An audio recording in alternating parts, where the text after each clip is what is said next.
Past life की study Manish. Hello friends. हर किसी की लाइफ में अच्छा व बुरा समय आता है। अच्छा समय आने पर हम खुश रहते हैं, लेकिन बुरा समय आने पर हम दुखी हो जाते हैं। अपने कर्मों के बारे में सोचने लगते हैं कि हमने ऐसा कोई कर्म तो नहीं किया अपनी पास्ट लाइफ में जिससे हमारे साथ ऐसा हो रहा है। या फिर कई बार भगवान को दोष देने लगते हैं, या फिर किस्मत को दोष देने लगते हैं। लेकिन कुछ अजीब बात तब हो जाती है जब आपके जीवन में कोई भी बड़ी प्रॉब्लम ना हो और फिर भी बिना बात के ही आप दुखी रहें। ऐसा ही कुछ मनीष के साथ हुआ। मनीष ने मुझसे कांटेक्ट किया तो उन्होंने बताया कि वह पेशे से सीए हैं। उनकी फाइनेंशियल कंडीशन बहुत अच्छी है, पर्सनल लाइफ में भी कोई प्रॉब्लम नहीं है, लेकिन फिर भी उन्हें हर कुछ दिन बाद डिप्रेशन फील होता है, सैडनेस फील होती है, और ऐसा लगता है कि कोई भी उन्हें नहीं समझेगा, कोई भी उन पर विश्वास नहीं करेगा। और तब वह सभी लोगों से कट जाते हैं। ना वह ऑफिस में किसी से बात करते हैं और ना ही घर पर। यहाँ तक कि उन्हें रोना भी आता है और वह अकेले में कई बार बहुत रोते हैं। तो मनीष यह जानना चाहते थे कि ऐसा क्यों है। क्या पास्ट लाइफ में ऐसा कुछ हुआ है जिसकी वजह से आज उनके साथ ये सब हो रहा है। उनकी यह प्रॉब्लम सुनकर मुझे भी ऐसा लगा कि ज़रूर उनकी यह प्रॉब्लम पास्ट लाइफ से जुड़ी हो सकती है, और इसीलिए उनका पास्ट लाइफ रिग्रेशन किया गया। अपने पास्ट लाइफ की ओपनिंग सीन में जैसे ही उन्होंने एंटर किया, वैसे ही उन्हें एक पीला दरवाज़ा दिखाई देने लगा, और वह बोलने लगे, एक पीला दरवाज़ा है, यह किसी कमरे का दरवाज़ा है। जब मैंने इनसे पूछा किस जगह का दरवाज़ा है ये, क्या है इस दरवाजे के पीछे, तो ये बोले, मैं हूँ मैं हूँ इस कमरे में, बंद हूँ, अकेला हूँ और रो रहा हूँ। जब इनसे आगे पूरी घटना देखने को कहा तो इन्होंने देखकर बताया, मैं अपने आप को 14-15 साल के लड़के के रूप में देख पा रहा हूँ। अपने घर के कमरे में बंद हूँ। इस कमरे का दरवाज़ा पीला है। मैं इस कमरे में बहुत दुखी हूँ, रो रहा हूँ। आगे इन्होंने बताया, एक औरत है जो शायद मेरी दादी माँ है। कमरा बाहर से खोलकर अंदर आई है, मुझे खाना दिया है, लेकिन खाना बहुत गुस्से में दिया है, ज़मीन पर रखकर सरका दिया है। जब इनसे पूछा कि जानने की कोशिश कीजिए ऐसा क्या हुआ है कि आपकी दादी माँ आपसे इतनी नाराज़ हैं, तो इन्होंने देखकर बताया, एक सभा दिखाई दे रही है, कुछ आदमी और औरतें हैं, यहाँ पे खड़े हुए हैं, कुछ लोग बैठे हुए हैं। मैं 14-15 साल का हूँ। लोग आपस में बातें कर रहे हैं, खाना फूसी कर रहे हैं। कोई कह रहा है, यही है वो लड़का जिसने चोरी की है, पैसे चुराए हैं। मुझे बहुत बुरा लग रहा है, खराब फील हो रहा है। मैंने गलत किया है, लेकिन मुझे इस बात का पछतावा है। बदनामी हो रही है यहाँ पर बहुत हमारी। मेरी दादी माँ बहुत नाराज़ है, दुखी भी हैं, और इसीलिए गुस्से में उन्होंने घर जाकर मुझे इस कमरे में बंद कर दिया, मुझे सज़ा दे दी। जब मनीष को अपनी इस पास्ट लाइफ में आगे बढ़ने को कहा तो नेक्स्ट सीन में उन्होंने देखकर बताया, कोई फंक्शन हो रहा है, मेरी उम्र 24-25 साल है, और मैं अपने एक दोस्त के साथ हूँ। उससे कोई परेशानी शेयर कर रहा हूँ। मुझ पे झूठा इल्ज़ाम लगा है, मैंने ऐसा कुछ भी नहीं किया। जब मैंने इनसे पूछा, क्या नहीं किया आपने, जानने की कोशिश कीजिए, क्या हुआ है, तो उन्होंने बताया, गहने नहीं चुराए हैं मैंने, मुझ पे झूठा इल्ज़ाम लगा है। आगे उन्होंने अपने आप को फिर से अपने घर के उसी कमरे में बंद देखा। इस बार इन्होंने खुद अपने आप को इस कमरे में बंद किया हुआ था।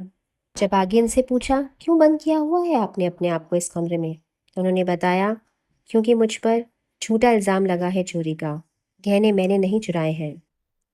थोड़ी देर बाद आगे देखकर ये बोले, मेरे घर पे कोई आया था, शायद वो चोर था, उसने चोरी की और पुलिस से छुपने के लिए भागकर गहने मेरे घर पर छुपा दिए, और बाद में इल्ज़ाम मुझ पर आ गया। लोग बोलने लगे, गांव वाले बोलने लगे, इसने ही चोरी की होगी, पहले भी इसने ऐसा किया था, पैसे चुराए थे, तो इसने ही चोरी की होगी। जबकि ऐसा इस बार मैंने कुछ नहीं किया। मैंने सबको बहुत समझाया, गांव वालों को समझाया, मेरी दादी माँ को भी समझाया, लेकिन किसी ने मुझ पर विश्वास नहीं किया। मैं बोलता रहा, लेकिन कोई मेरी बात नहीं माना, और इसी कारण मैं बहुत दुखी रहा। सारा दिन इस कमरे में बंद रहता था, अकेले, क्योंकि कोई भी मुझ पर विश्वास नहीं करता था, कोई मुझे नहीं समझता था। उसके बाद इनको बोला, आगे देखिए और बताइए किसी महत्वपूर्ण घटना को, आगे क्या हुआ। तो उन्होंने बताया, मैं 25-26 साल का हूँ, इसी कमरे में हूँ। ऐसा दिखाई दे रहा है कि मैं ज़मीन पर पड़ा हुआ हूँ। पीठ में बहुत ज़ोर से दर्द हो रहा है। ऐसा लग रहा है कि मेरी मृत्यु हो रही है। और फिर इन्होंने देखा कि इन्होंने अपने प्राण त्याग दिए। इनकी मृत्यु हो गई। जब इनसे पूछा, क्या हुआ था आपको पेट में, कोई बीमारी हुई थी या आपने ऐसा कुछ खा लिया था, तो ये समझ नहीं पाए कि क्या हुआ था। बस इनको ये समझ में आया कि पेट में दर्द हुआ बहुत ज़ोर से और इनकी मृत्यु हो गई।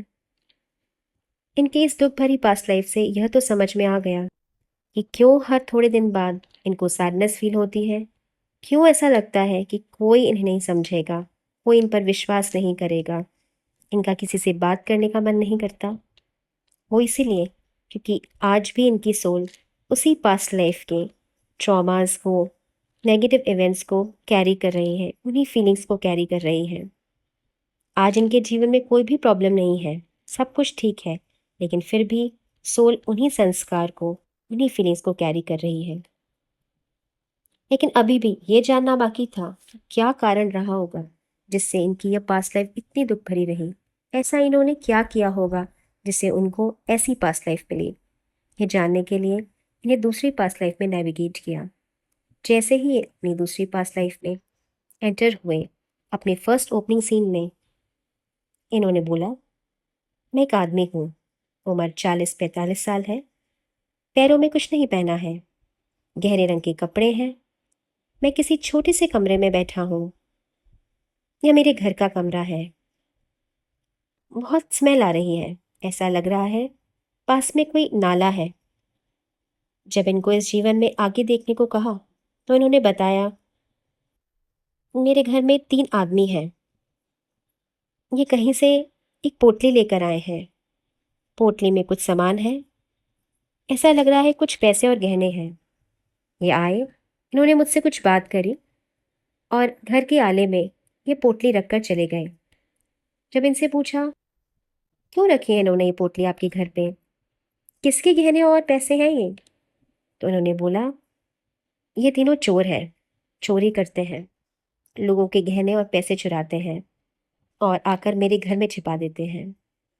जब इनसे पूछा, क्यों साथ देते हैं आप इनका इस गलत काम में, तो बोले, क्योंकि ये मुझे हिस्सा देते हैं इसमें से और इसी लालच में मैं इनका साथ देता हूँ। इनको बोला कि आगे देखिए कि आगे क्या हुआ इसी लाइफ में।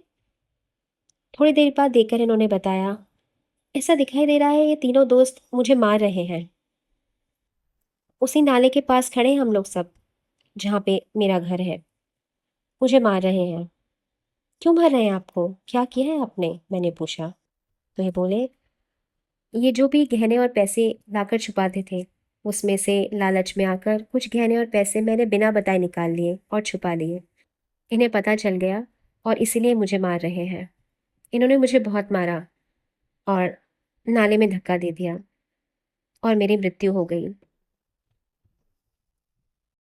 जब इन्होंने अपना डेथ का सीन देखा तो ये बहुत ही अनकंफर्टेबल हो रहे थे।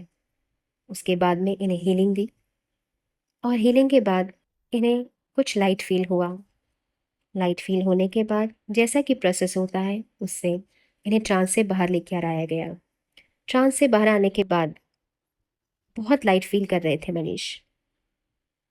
इन्हें समझ में आ गया था कि क्यों इन्हें फीलिंग्स ऑफ डिप्रेशन, सैडनेस लगती है, क्यों इनका कई बार किसी से बात करने का मन नहीं करता, क्यों इनको ऐसा लगता है कि कोई मुझे नहीं समझेगा, कोई मुझ पर विश्वास नहीं करेगा। और साथ में ये भी समझ में आ गया था कि ना तो गलत करना चाहिए और ना ही गलत का साथ देना चाहिए। मनीष को सारी बातें समझ में आ गई थी और ये अपने सेशन से बहुत सेटिस्फाइड थे। तो फ्रेंड्स, इस केस स्टडी से हमें क्या लाइफ लेसन सीखने को मिलते हैं? पहला, ना तो गलत काम करना चाहिए और ना ही गलत काम में किसी का साथ देना चाहिए, क्योंकि गलत काम और गलत काम करने वाले का साथ देने का फल ज़रूर मिलता है।